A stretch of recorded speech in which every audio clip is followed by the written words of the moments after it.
कब्रिस्तान की दुल्हन एपिसोड 6। रात की हुआ कब्रिस्तान के पत्थरों से टकरा रही थी। ठंडक इस कदर बढ़ गई थी कि सांस लेते ही लगता जैसे मौत का लम्स जिस्म उतर रहा हो। सना वही दुल्हन अब मुकम्मल तौर पर इंसानों से दूर जा चुकी थी, मगर इस रात इसने पहली बार कब्र की जिमी हुई धूल से अपना चेहरा उठाया। इसकी आंखों में ऐसा सुर्ख शोला था जैसे जहन्नम का दरवाजा खिल गया हो। गांव के दो नौजवान जुर्रत दिखाने के लिए कब्रिस्तान में दाखिल हुए, हाथ में टार्च और दिल में अक्का। चलो देखते हैं वो मशहूर कब्रिस्तान की दुल्हन कहाँ है, एक ने तंजिया कहा। लेकिन जैसे ही उन्होंने कदम बढ़ाया, उनके पीछे दरख्तों की टहनियां खुद ब खुद हिलने लगे। कव्वा जोर से चीखा और अचानक सफेद लिबास में एक औरत उनके सामने आ खड़ी हुई।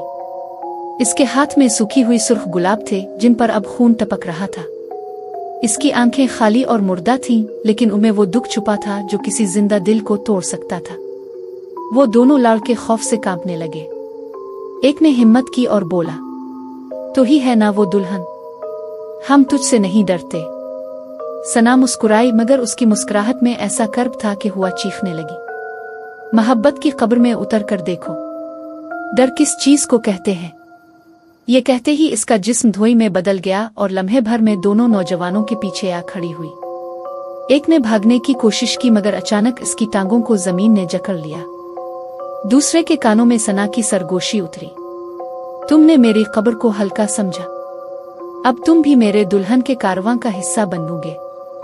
चांद की रोशनी में गांव वालों ने अगली सुबह दो ठंडे बेजान जिस्म देखे।